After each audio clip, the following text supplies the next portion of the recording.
하기 전에 도입부에 몰입이라는 얘기를 좀 하고 싶었어요. 몰입. 오늘 특송했던 우리 심리학 전도사님의 모든 상황을 보니 몰입돼 있었어요. 몰입. 평소에 나오지 않는 건데 몰입이 돼 있는데 나왔다고요.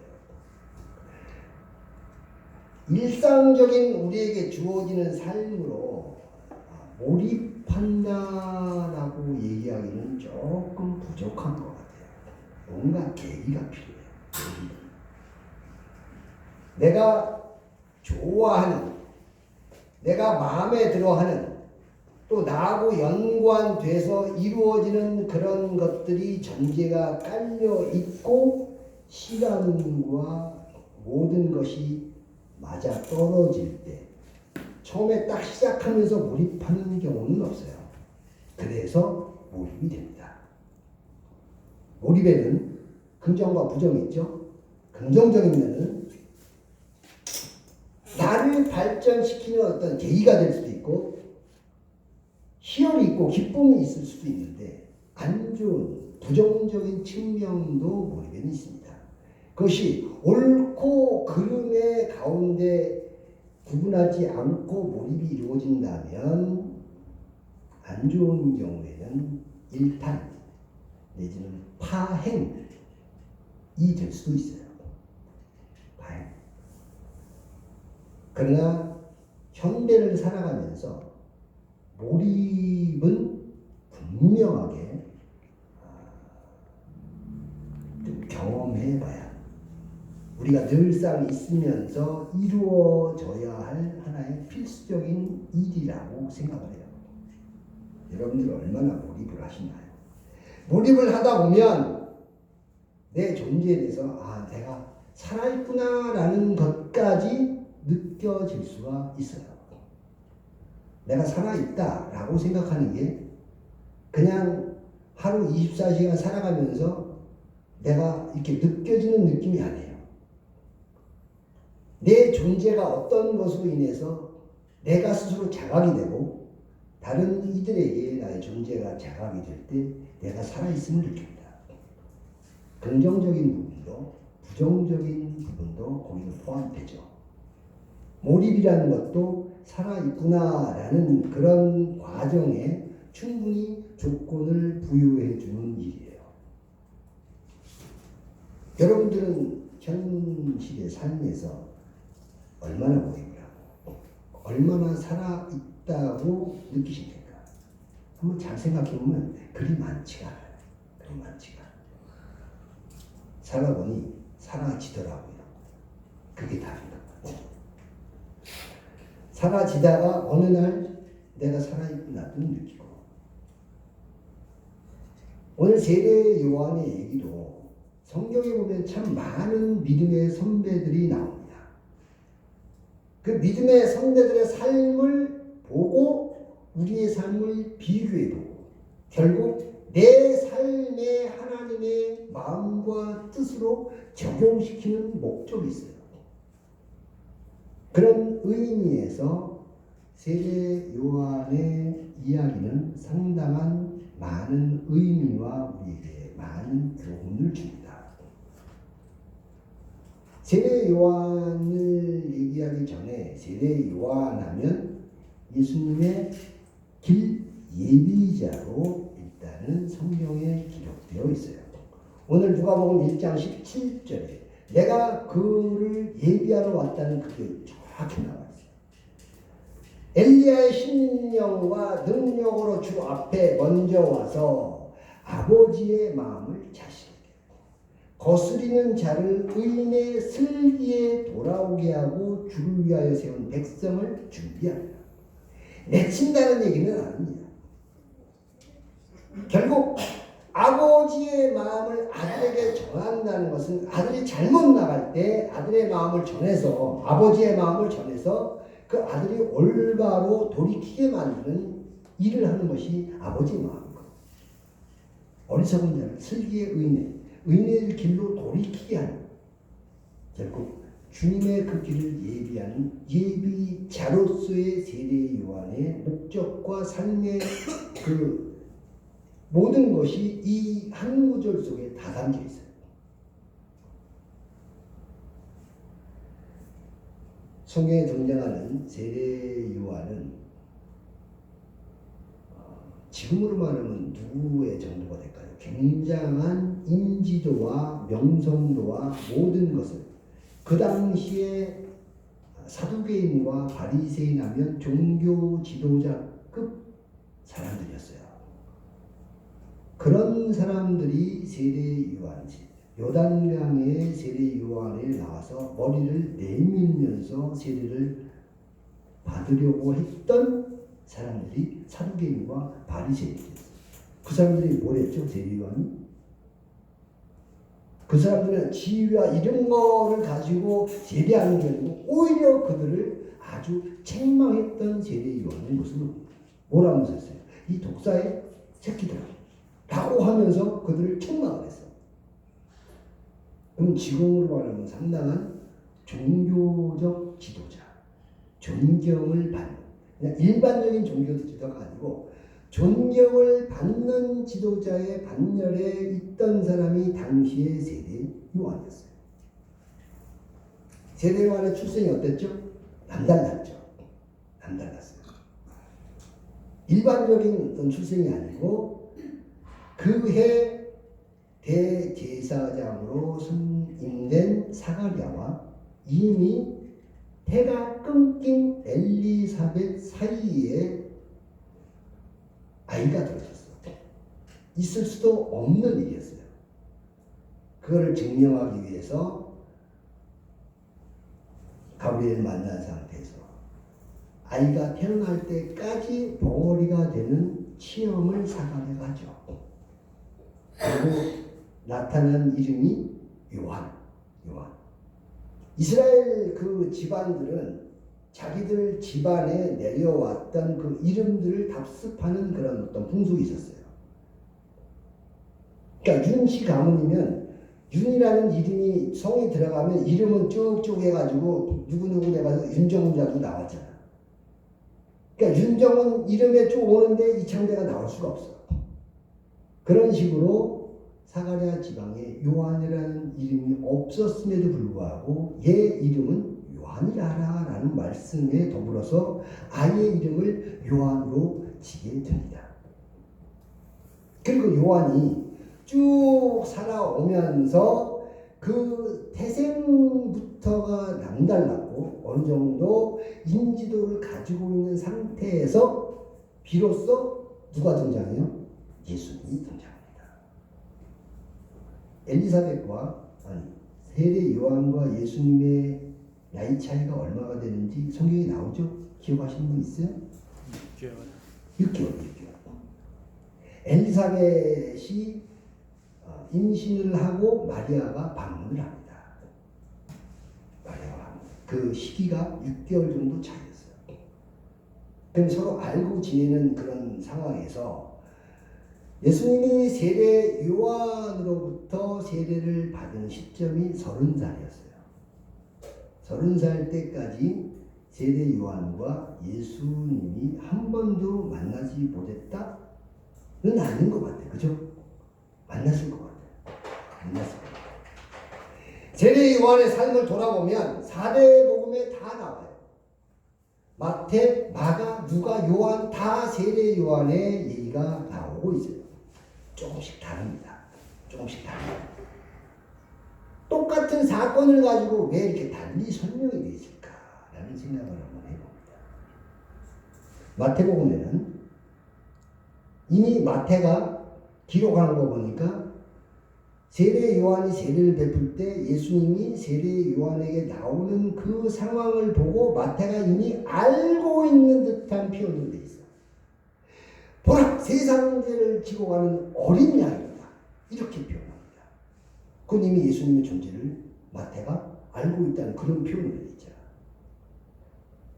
누가와 마가복음에는 비록 그런 직접적인 표현으로 되어 있지는 않지만 분명한 세례 요한의 출생 목적과 자기 평생의 삶의 이런 어떤 그런 임무가 정확히 알고 있는 듯한 표현으로 되어 있어요. 그러나 요한복음에는 조금 다릅니다. 요한복음은 누가 기록했죠? 사도 요한. 12제자인 사도 요한. 그리고 세례 요한은 12제자는 아니었지만 요한복음에 나오는 육성을 보면 직접적인 세례 요한의 목소리로 표현되어 있어요. 그러니까 사도 요한이 적었지만 세례 요한이 직접 말하는 것처럼 거기 적혀 있단 말이에요. 거기는 어떻게 적혀 있어? 우리가 왜 이거를 얘기를 하냐면 세례 요한의 세례는 어떤 세례였나요? 어떤 목적을 가지고 있는 세례였나요? 자복의 세례 내지는 회개의 세례예요. 자기 죄를 회개하는. 회개가 뭐예요? 구원자 메시아로 돌이키는 게 회개야.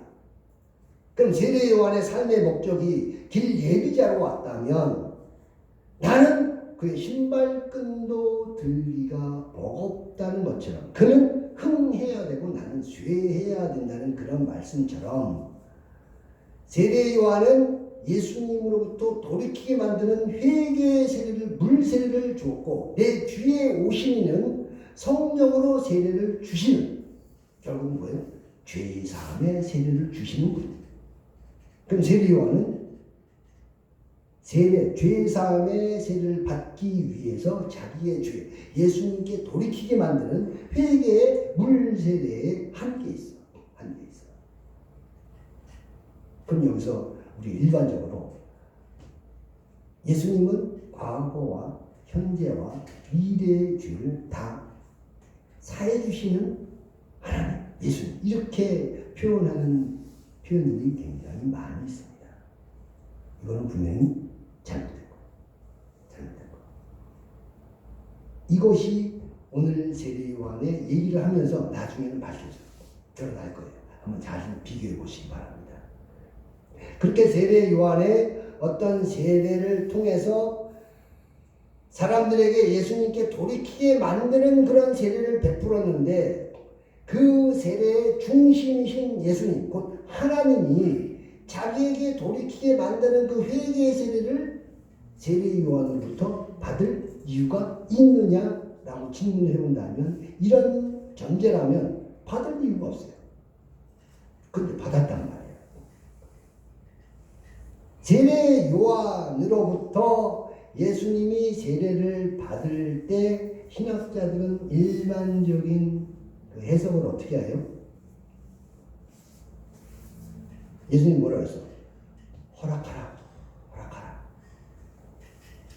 그것이 하나님의 의를 이루는 이런 개념으로 해서 결국은 예수님의 공생애의 시작을 알리는 시초다. 이렇게 신학적으로 많이 해석을 합니다.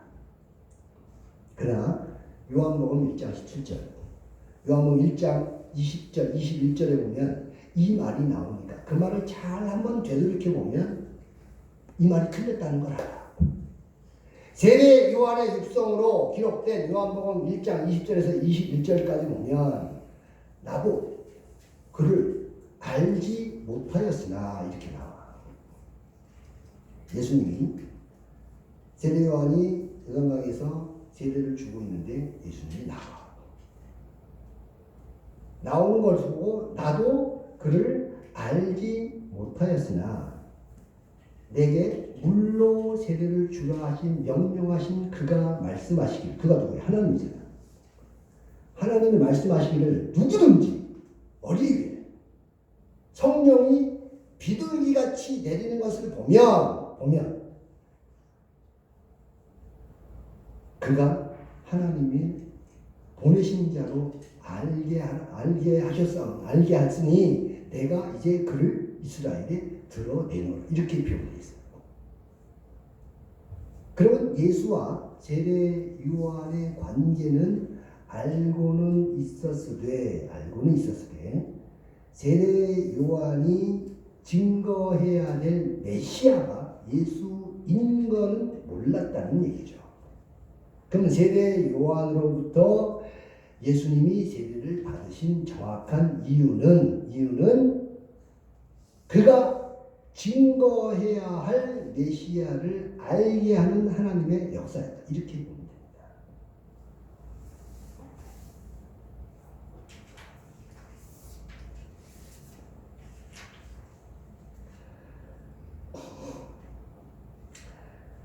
자, 그러면 세례 요한의 관계에 대해서는 네 가지가 나오고 있어요. 지금은 세례 요한의 출생 얘기했죠. 그 다음에 예수님과의 만남에 대해서 얘기했어. 두 가지가 더 있어요. 세례 요한의 관계된 일에 대해서는 옥중에서 제자들에게 예수님을 보내서 오실 이가 당신입니까? 라고 묻는 그 장면이 있어요. 그리고 마지막에 세례 요한의 죽음이 있어요. 죽음. 이 두 가지도 약간 다른 해석들로 인해서 오해의 소지가 있으니 이것도 한번 건드려 봐야 돼요. 예수님을 통해서 여자가 난 자 중에 가장 큰 자가 누구냐라는 질문을 얘기를 하신 적이 있어요. 그 세례 요한이었죠. 뭐라? 저 사람은 여자가 난 자 중에 저 사람보다 큰 자가 없다라고 예수님께 칭찬을 듣습니다.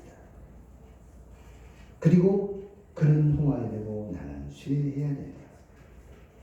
나는 물로 세례를 주지만 내 뒤에 오실 이는 성령으로 죄사함을 주시는 성령 세례를 주실 분이다. 나는 그의 신발끈을 들기도 버겁다.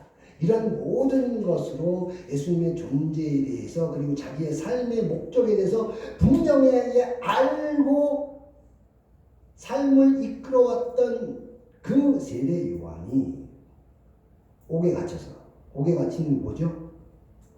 그때 갈릴리 지방의 분봉왕이 누구였어요? 헤롯이었어요. 헤롯. 그리고 헤롯의 동생 빌립은 이두와 드리고넷의 분봉왕이었어. 분봉왕은 지금으로 보면 한 도지사 정도 될 거예요. 도지사. 그럼 빌립의 아내였던 헤로디아를 빌립과 헤어지고 나니까 형이 제수씨를 다시 취해서 자기 아내로 삼은 거야. 예수님을 통해서 아니 성경에 나오는 마지막 선지자가 누구였죠? 마지막 선지자. 맞죠? 세례 요한. 마지막 선지자는 세례 요한이야. 그럼 선지자 임무가 뭐예요? 선지자 임무. 하나님의 말을 대언하는 사람. 하나님의 말씀을 대언하는 사람이 선지자야. 그러면 선지자의 임무를 하다 보면 권력자의 핍박과 미움을 받을 수밖에 없다. 그래서 많은 선지자들이 왕의 권력자의 희생양이 된 예가 많이 있습니다. 예수님 태어나기 700년 전에 예수님의 탄생을 예언했던 사가랴도 선지자였죠. 사가랴가 어떻게 죽었죠? 성경에 안 나옵니다. 그러나 탈무드와 외경 중에 하나인 사가랴 승천을 보면 사가랴가 산채로 관에 들어가고 톱에 쓸려 죽어요. 히브리서 11장에 보면 톱에 쓸려 죽고 몸에 날아 죽고 화양당에 있고 여러 가지 있는데 그 톱에 쓸려 죽었던 사람을 이사야로 보는 게 일반적인 정설이에요. 이사야.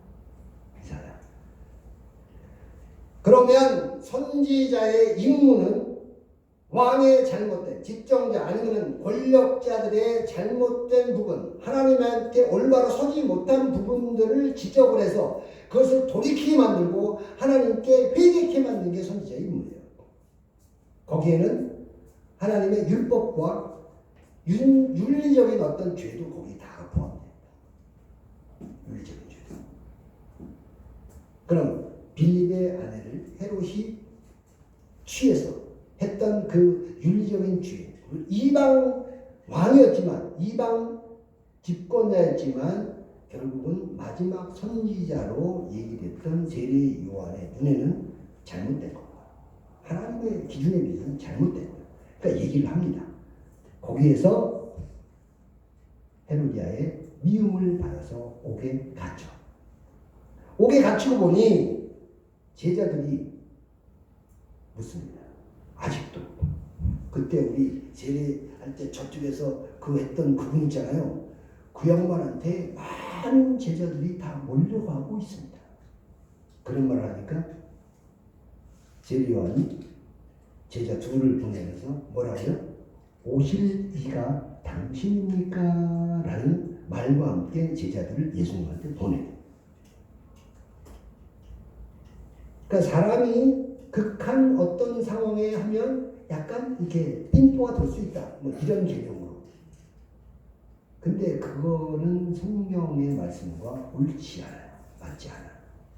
오히려 그런 삶의 목적과 그것을 분명히 가지고 있던 세례 요한이 그런 말을 했던 분명한 이유가 뭘까라고 따져보면 현수가 지금 1학년 때 8살이죠. 8살인데 아마 지금은 이불에 쉬를 안 할 거야. 그치? 이랬는데 옛날 시골 같으면 쉬를 안 해야 될 그때 쉬를 하게 되면 머리에 키를 씌워가지고 옆집에 보내. 어른들은 다 알아. 근데 당사자는 몰라. 처음이니까. 키를 쓰고 옆에 아주 저기 이모네 집에 갔다 와. 뒤로 가면 이미 이제 그 어른들은 알아.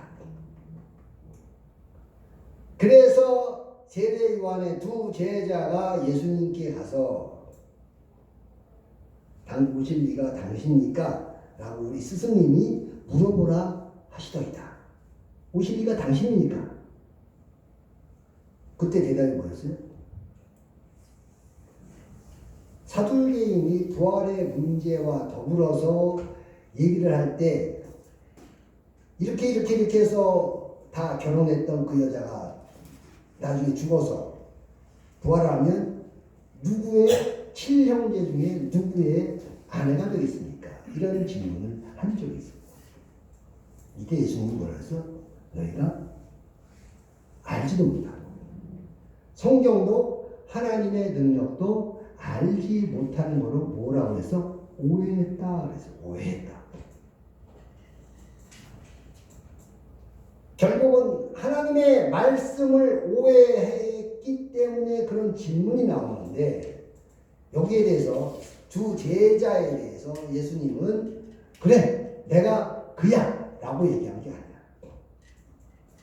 괜히 요한복음 11장 5절에 보면 여러 가지 얘기가 나와요. 맹인이 보고 귀머거리가 듣고 안진뱅이가 일어나고 문둥병이 낫고 죽은 자가 살아나고 가난한 자에게 복음이 전파된다. 이렇게 말씀하십니다. 시원한 얘기예요.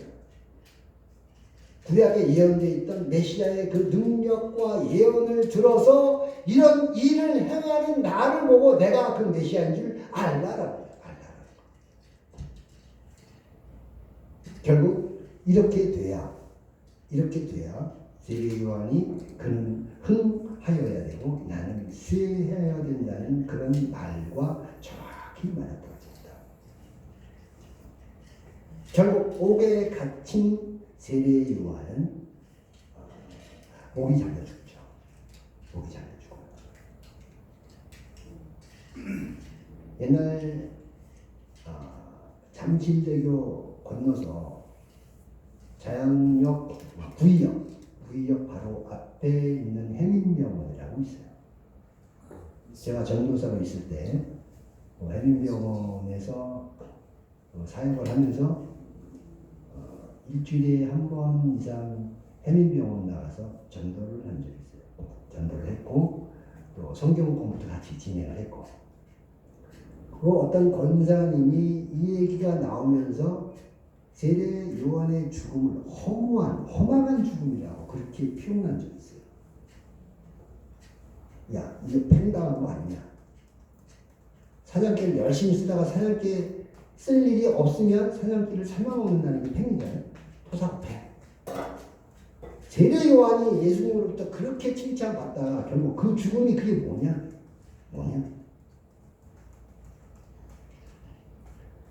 선지자의 얘기를 하면서 결국은 선지자가 하나님의 말씀을 그 삶에 적용시켜서 말할 때 그것이 미움을 받아서 결국 돌아올 때 희생으로 되는 경우가 많이 있다고 했어요. 결국 그거는 허망한 죽음, 그런 죽음이 아니고 선지자의 임무를 충실히 이행하다가 다른 선지자와 더불어 죽은 것처럼 희생을 당한 것이다 라고 저는 말씀을 드렸어요. 그래야 그것이 맞아 떨어집니다. 사람 보기에는 안타깝고, 예를 들면 어느 한 목사님이 참 능력도 많고 열심히 하는 목사님, 그러나 교회는 아직 크지 못해서 그런 열정과 그 모든 것들을 일반적인 사람도 인정해주는 그런 목사님이 열심히 목회를 하다가, 예를 든 겁니다. 새벽 기도 나오다가 원치 않게 교통사고로 사망을 했었다, 사망을 했다라고 치면 그 목사님은 하나님의 심판과 저주 때문에 돌아가셨다, 죽었다 라고 표현은 못할 것. 인간의 육신에 속하는 것은 어쩔 수 없이 하나님의 어떤 그런 큰 경륜과 뜻과는 무관하죠. 우리가 육체가 가지고 있다는 것은 결국 하나님의 뜻을 이루기 위한 수단 이외에 다른 어떤 하나님을 믿는다는 게, 하나님을 믿어서 어떤 육체의 이런 것을 원한다 아니면 이룬다, 그것은 하나님의 뜻이 아닐 것이에요. 육체를 가진 것은 아까 말씀드린 대로 하나님의 뜻을 이루기 위한 수단이기 때문에. 그렇기 때문에 그 목사님의 죽음은 하나님이 지켜주신 이런 것과는 다른 것.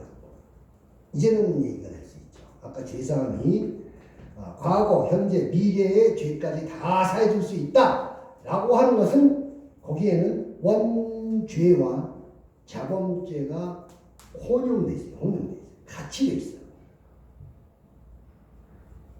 이 죄를 가지고 현재와 미래와 그거를 하나님이 다 원하셨다? 분명한 것은 하나님은 죄를 구분하셨다는 거예요. 사함 받지 못하는 죄와 사함을 받는 죄. 사함을 받지 못하는 죄는 성령을 회방하는 죄요. 사함을 받는 죄는 7번씩 70번이라도 형제의 잘못을 용서하라는 그 도덕적인 죄예요. 그러니까 현수가 10살 먹어 2학년 돼서 오줌을 싸도 그건 용서해야 되는 얘기야. 그치? 오줌 쌀 일은 없지만.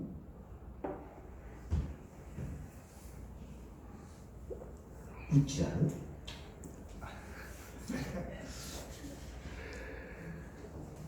자, 우리의 죄를 대속하여 우리의 죄를 사해 주시는 권한이 누구에게 있나요?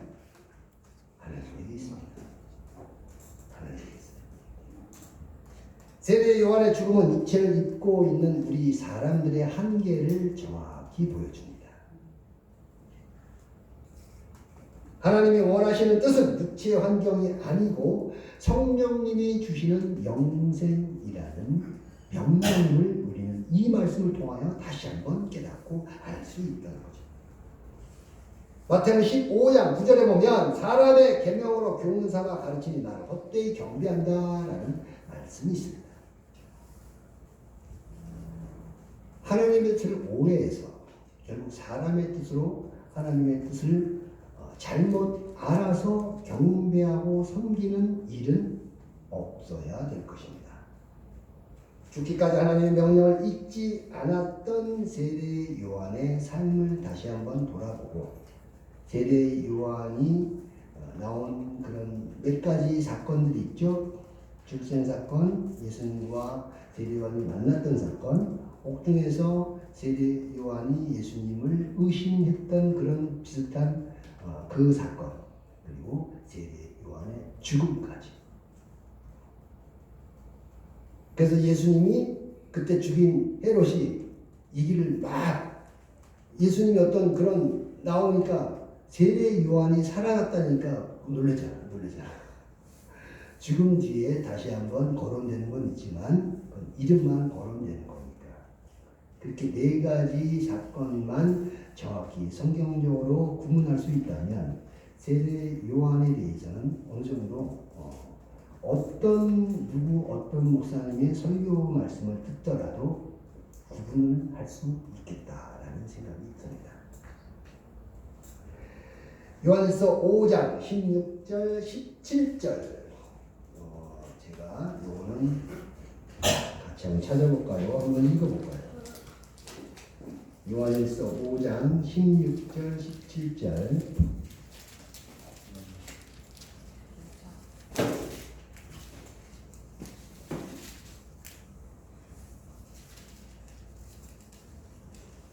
같이 한번 읽어볼까요? 요한일서 5장 16절 17절 누구든지 시작.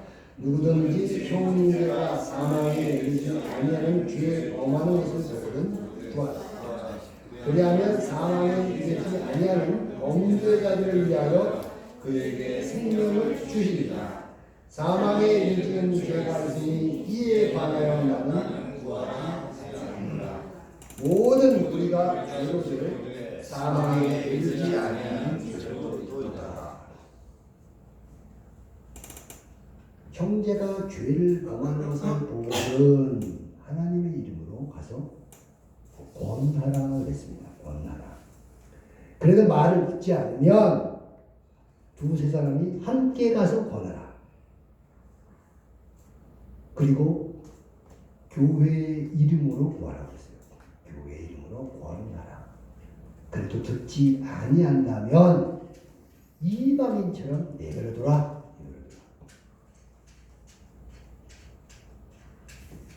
꼭 그 말씀을 자취하더라도 정말 애통하는 마음으로 하나님의 마음을 품고 있다면 그 영혼이 안타깝게 보일 수 있어요. 그런 마음으로 우리가 세상을 산다면 세상적으로 조금 손해가 가더라도 또한 세상적으로 조금 억울함이 있더라도 하나님의 사람으로 어떤 사람에게든 과연 그렇구나 라는 말을 들을 수 있을 거예요.